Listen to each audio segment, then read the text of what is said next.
আসসালামু আলাইকুম রহমতুল্লাহি ওবারাকাতুহু। আমি এখন আপনাদের মাঝে একটি আয়াত তেলাওয়াত করছি।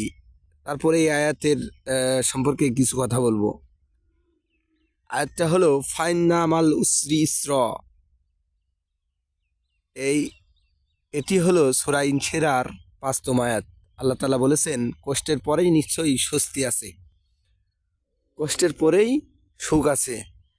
এখন আমরা কোনো একটা কাজ করতে যাই, কোনো কিছু করতে যাই, করতে গিয়েই প্রথমের দিকে একটু কষ্ট হয়, কষ্ট হওয়ার পরেই আমরা হাল ছেড়ে দিই, হতাশ হয়ে যাই। আল্লাহ তাআলা বলেছেন যে কষ্টের পরেই সুখ আছেন, অথচ হতাশ হবেন না। হতাশ না হয়ে আপনারা আল্লাহর উপর ভরসা রাখুন, নিশ্চয় আপনাদের সেই কাজটি আল্লাহ তাআলাই পূরণ করিয়ে দিবেন।